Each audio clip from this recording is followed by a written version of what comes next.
Hi, my name's Lauren of Lauren's Cravings over on Instagram. Today's video is primarily to discuss my son Bryce's tongue tie, but what I also want to talk to you about is what to expect in the early days and weeks of your breastfeeding journey based on my experience. Bryce and I are currently sat outside at the moment, so if you do hear some rattling, it's because he's playing with the little hanging toys on his bouncer. He may need to join me at some point in this video, so you'll get a cameo appearance depending on how much Sophie the giraffe can keep him amused. So I'm just going to approach this video in stages, chronologically, day by day. Obviously I'll skip out days. I'm not going to give you a day by day account because I'm doing this now at 5 months postpartum, so I don't think I could if I wanted to. The first 3 months are a bit of a blur. You're in a bit of a bubble for that period, so I wouldn't be able to, I think, recount every single day. Or maybe it's I don't want to, who knows. So obviously I harvested colostrum before giving birth, and that was in preparation for if anything was to go wrong at birth. But what that did equip me with was a familiarisation with hand expressing, which was worthwhile because I learnt such things as I had to be warm at the time. So actually if I found myself cold, and you know how you let your nipples harden when you're cold, I wouldn't actually get any colostrum out at that point. I was sitting beside my wood burner and actually just being quite cosy in a house coat, and that's when I was getting the colostrum out quite effectively. So it teaches you things that you need for hand expressing, which also comes in handy when you are breastfeeding. So that's just an extra tip. I would familiarise yourself with it, do that before the baby comes, and that way you know that if you need to hand express at any point, and I will tell you when there is a situation where you may need to, albeit I did use a silicone breast pump, then you know that you've got that skill there. On my Instagram, I actually have a highlight just named colostrum. I've referenced some resources which will link you through to how you harvest colostrums and a method for doing so, and also the benefits of colostrum and why you may want to harvest colostrum if you're interested in doing it. So take a wee look over at Lauren's Cravings on Instagram if you want some more information on that. So when I gave birth to Bryce, everything went to plan. So I did get the golden hour, which is skin to skin, exactly directly after giving birth. And what they encourage you to do is latch them on fairly quickly. So the midwives at the Royal Alexandra Hospital were really good in that regard. So they offered me help with latching. They said, I want some support. They stayed with me. She also gave me a tip to use rugby ball hold when I got home using a nursing pillow because of the size of my chest. There is multiple different positions you can try. There isn't just the, you need to hold them, cradle them sort of thing, because that can be uncomfortable for a lot of people, especially if you have a C-section, for example. So there's the cradle, cross cradle, koala, rugby ball. I found the rugby ball really, really beneficial in the early days, albeit not so much probably after week 4. But one thing to look into is probably different positions, because you will want to have a play around with what works for you. What I used in the hospital was actually lean back with the baby on top of you. So that's like the natural nursing position, because the baby, given a chance, will actually root up your body and latch on itself. Takes a wee bit of time, but they do eventually get there. It's just a natural rooting. You'll find that they push up with their feet quite a bit, and that is what they're doing. They're just trying to like propel themselves up towards your boob to latch on. So Bryce latched on fairly well. Everything was looking quite good. Everything with my birth had went okay, so the only reason that they actually offered me an overnight stay was because I'd chosen to breastfeed. So they said if I wanted additional support I could stay in. I chose not to because it was during COVID, and that was going to limit the time that Jonathan, my husband, could come in to see the baby. And also I liked knowing that I would have him on hand if anything, if the night was really bad or anything at all. Whereas I'd had friends that had given birth just the month or 2 previously, and they said the sleep deprivation was really bad and your partner can't watch the baby even for you to get a couple of hours. So I chose to go home, gave birth about 8:20 in the morning, went home at 4 o'clock that afternoon. A big decider in that for me though was because I had spoken to Emily of @mamas.milk on Instagram, and she had already been providing some advice, so I knew that I had the resources there. There is also an infant feeding team based out of Wishaw Hospital in Lanarkshire. So I knew if I needed it, I could call upon, you know, midwives that were specifically trained in breastfeeding to come and assist me. One thing that is critical to mention, right, which I've seen in so many breastfeeding forums, I've seen and heard from so many mums that felt that they weren't giving their baby enough, so they actually supplemented with formula in the first few days. So because you're only supplying colostrum in the first few days, colostrum literally comes out in droplets at a time. So you will not be producing that much, but your baby's stomach isn't that big. So I think when they're born, honestly, it is about the size of a walnut. It can only hold about 5 ml total. Even, is it 3 to 5 ml? I think 3 to 5 ml total. So it doesn't take a lot to fill them up. I've heard a lot of people say that their baby was on them constantly. I didn't have that experience in the first few days, and I'll come to that in a wee second, the first 48 hours. But I've heard women who did. That is just your baby trying to get your supply going. That is natural. It is not that they cannot get enough. It is that they are getting your supply going. They are telling your body, hey, I'm here, I've been born, bring that milk in. That is all that is, okay?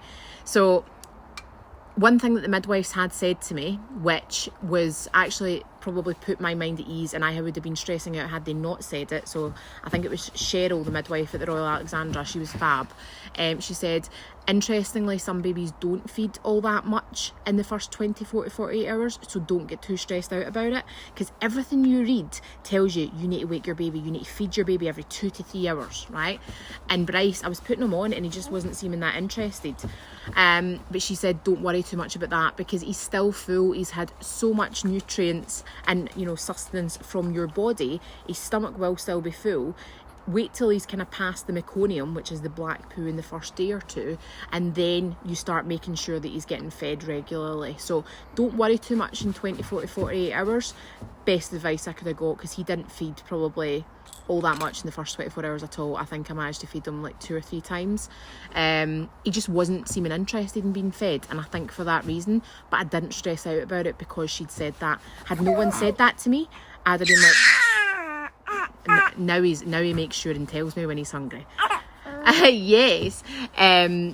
But yeah, so I would have probably been like every 2-3 hours waking him up, blah blah blah. I didn't, and he's absolutely fine. But the most critical bit, before your milk comes in, and the same milk, right, but it's your mature milk comes in, day 4, day 5, say, it's only colostrum, and do not think that your baby is not getting enough, right? So your baby, a breastfed baby, will always lose weight. They should gain their birth weight, i.e. they should get back to the weight they were born as within 2 to 3 weeks.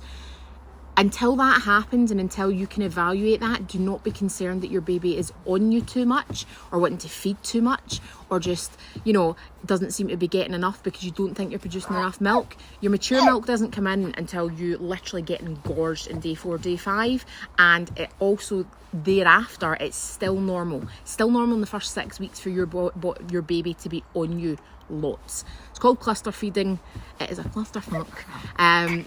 It can be quite hard going, but honestly, it's normal. So the best indicators of your baby, right, are weight gain and nappy output. So plenty of wet, dirty nappies, and is your baby gaining weight? See if that's happening. See if your baby is on you lots. It's just because they're trying to establish your supply, which is going to happen in the first 6 weeks. So that is normal. So up until that point, I don't think I had that much pain. I think there was maybe a wee bit of a niggling pain, which obviously was the start of it happening in the first few days, primarily on my right side. My milk came in day 4. It was day 4 for me. Trust me, you know, when it comes in, they are massive. They inflate. Now, I knew what happened. I keep using these, right, but genuinely until it happens to you, I don't think I can properly explain it, if that makes sense.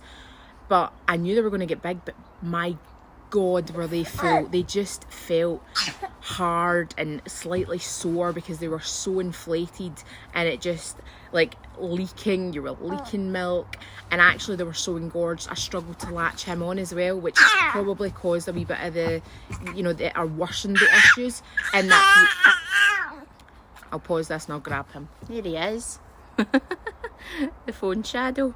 Anyway, I talk more about engorgement and how you can help relieve that if your baby is struggling to latch in my top 10 breastfeeding essentials for the first few weeks video, but you'll find that in my breastfeeding playlist as well.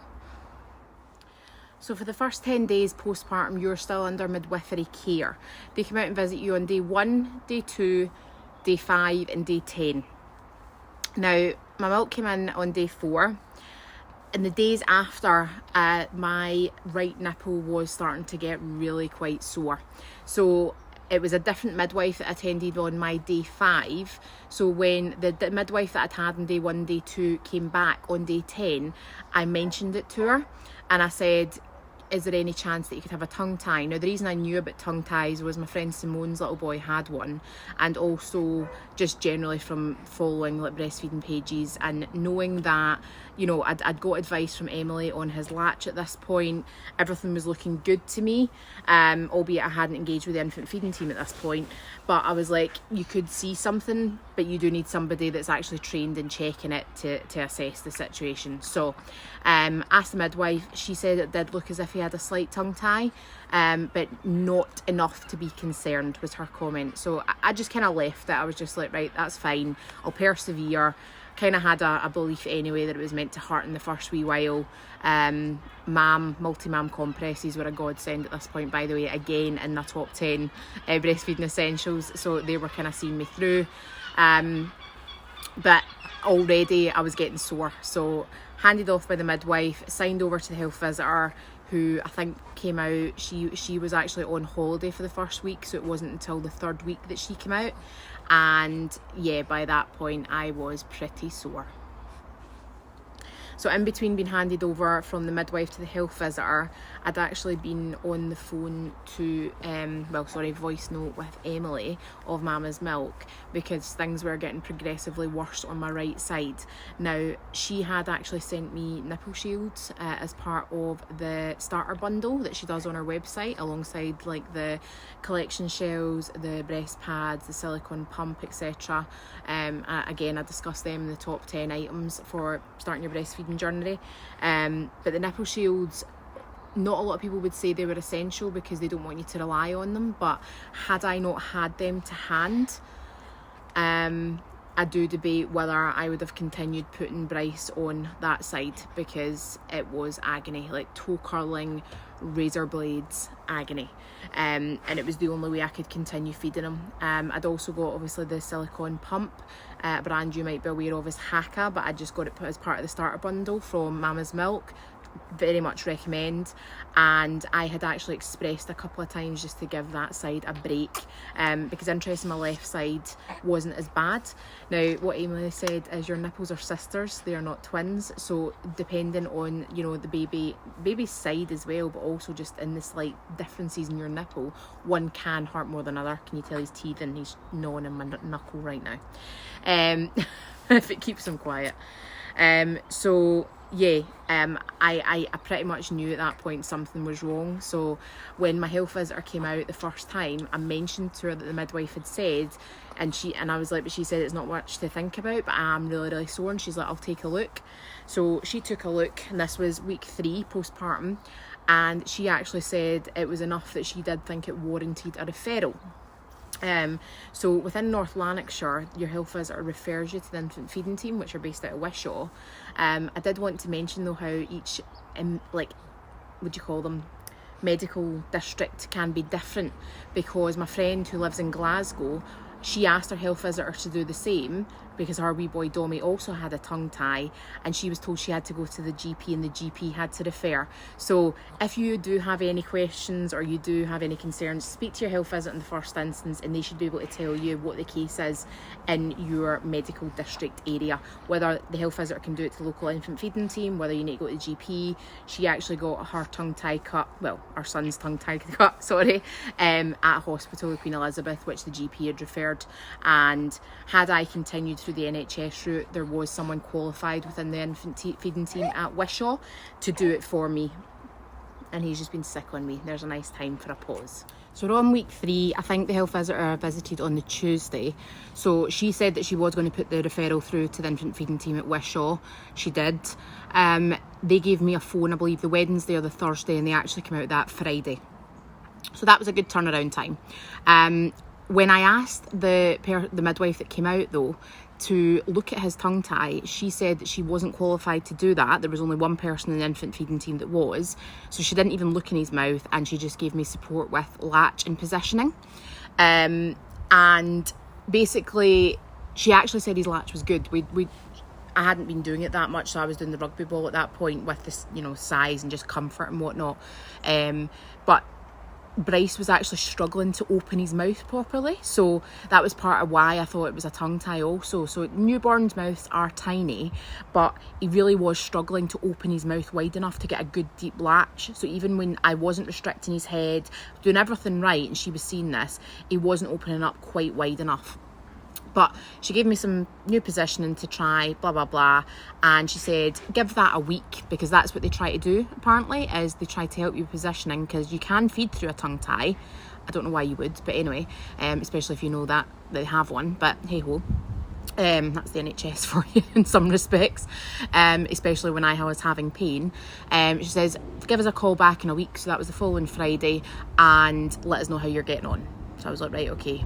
I was like, So came to the Monday, Tuesday, and my health visitor actually texted me to see how I was getting on, and things had gotten worse. I was in pain again. I was continuing to use the nipple shield, and I'd had to take another day total break from that side and express just using the silicone breast pump and only feed Bryce off the other side and collect letdown and additional milk using that, just to give it a break. I was doing wet wound healing, so using my own breast milk with the collection shells. Emily had sent me actual shells, similar, like it's the same kind of thing as silver cups if you look into it, just to promote natural healing. So I was trying all this and I was in pain. So I had messaged her that, and she was like, listen, just phone the infant feeding team, tell them you're still in pain and you want to progress this. Because I was kind of like, why would you wait? Like I'm sitting here in pain. You've got a mum who, and I can understand why a lot of mums do end up giving up breastfeeding if they're in agony, because I was kind of going that way, and it was only because I had the nipple shield and I had the silicone pump that I was probably continuing at this point on that side. Otherwise, I would have maybe just went to feeding off one side, which people had messaged me on Instagram saying that they ended up doing in their breastfeeding journey. Didn't know that was a thing. Or just went exclusively expressing, which meant that I pumped and just fed them breast milk with, expressed breast milk with a bottle, which will be another video because I introduced a bottle in week 2 for 1 feed a day. So I'll upload that at another point as well.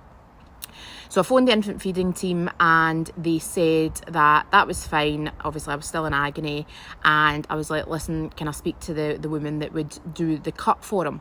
And she was like, right, she's not available just now. I could get you booked into the clinic. We only run one once a week, and next week might be full already. And I was like, okay, so great, we're already another week down. So that was going to be like 2 weeks. She was like, I couldn't guarantee you'd get a space. And honestly, at that point, I was like, why would I put myself through this? I'd requested on Instagram for information on private like lactation consultants that do tongue tie revisions, and there is 2 in and around Glasgow. One is Latch in Lanarkshire, and she's based out of Airdrie, and the other one is Latch World, based out of Dunfermline. I believe she travels as well, so that's the 2 if you want to have a wee look. I chose to go to Latch in Lanarkshire because I'm closer to Airdrie, and I went on the website and she had appointments available for the next day. So that was a Tuesday. I phoned the infant feeding team. She had appointments available on the Wednesday. And do you know that way I spoke to Mum? I was like, we have the money. Why would I not do it? It was £200. If she evaluates that you have a tongue tie at the time the baby has a tongue tie, she'll cut it that day. And all insured, all above board, all good. And yeah, I was just like, why am I waiting? Why am I putting myself through this? So I just said to them, that's fine. I was like, just leave it just now. I think I'll get an... Oh, and she was like, oh, will you get an appointment? I was like, I've actually managed to get one next day. Fine. Went to Angela of Latch in Lanarkshire. it was evaluated he had a 50 to 75% posterior tongue tie, and we got it revised at £200 left. I ended up getting really upset, I think, the next day because it still wasn't a magic fix. But over the course of that week, things got progressively better. And now, even when he has a shallow latch, because I'll be honest, there will be some positions or whatever that you're doing that you don't get a latch 100%. You do need to persevere with it after they get the tongue tie revised, otherwise they will always have a lazy latch. You need to persevere, take them off and on again, off and on again. Try to teach them the new way of doing things, because they'll have been used to a restricted, obviously, way of doing it. He can open his mouth a lot wider now, just generally, and I actually saw it as well from his tongue. So his tongue really couldn't, when he was sticking it out, couldn't come out much further than his bottom lip, and it was like widening, so it was like that, whereas now he can do that. And it was so funny because he was like it was just, you could tell that I think he had renewed movement. And after I got a bit down the day or two following that, as I said, it got progressively better, and it meant that things do not hurt anymore. It's so much, so much easier to feed. I kind of went down after I got mastitis. I'll do that in a separate video on that side at one point. I'd kind of went back to favouring one side, so I wasn't feeding them as much. It was maybe 2 to 1 on the good boob to the bad one. I built it back up to feeding them on both sides thereafter. So we're back to totally on both sides, equal, and it's absolutely fine, and it was totally worth doing. So ultimately I went private because 1, I could afford it, 2, I wasn't willing to be in pain for longer than I had to, and for me it ultimately ensured the success of my breastfeeding journey. I know people that give up due to the pain, I know people that give up because the process takes far too long. As I said, my friend that had to refer to the GP, eventually it got sorted fairly quickly, but she'd been kind of fobbed off in the early stages about him not having a tongue tie. I had originally asked in the hospital if they could evaluate it, and they said it's not something they do, which seems ludicrous when they push breastfeeding so much. So for me, it's equipping yourself with the knowledge to evaluate it, and also pushing for what you need to. I'm not saying that you need to go private, but don't just accept that you need to work through latch and positioning. If you're in pain, there is a reason for it, especially if they're telling you your latch is okay. Also, don't rely on a midwife and health visitor telling you your latch is okay. Ideally, you want a lactation consultant or a specific infant feeding team that is their day-to-day job. Because I hear, again, so many stories of people being told just by their midwife that deals with them postpartum, or their health visitor, they are not fully trained in evaluating that and making sure that you get the best care. So I would thoroughly recommend it. I would go back and even do it earlier, which means that I wouldn't need to go through it. I wish that I hadn't accepted the, to have a go at that for a week, but ultimately I got it dealt with a lot quicker regardless, and I would do it again. So if you have any questions, feel free to drop me a note. You can DM me on Instagram, or obviously leave a comment and I'll get back to you. Let me know if you found it useful. There are other signs as well. If your baby is on the boob quite a lot, and I know I mentioned this earlier on in the video, but say they're not gaining weight effectively, it could be because they're not actually transferring milk as effectively because their latch isn't good because of a tongue tie. If you have any issues whatsoever, don't be afraid of reaching out. I think that's the ultimate message. I could go into every example, but you can tell if something's not right. And if something's not right and you want to continue breastfeeding, reach out to people, whether that be online or via your health visitor or infant feeding team or whatever. Use the resources available to you. So thank you very much for watching this video, and I hope you found it useful. As always, like, subscribe if you want to be notified of any future videos. I'm going to be doing a wee bit more obviously on the breastfeeding journey going forward, because I'm nearly finished with uploading the kind of pregnancy and labour ones now. So if there is anything specific you want me to talk about, please leave me a comment and let me know, and I will speak to you next time. Bye guys.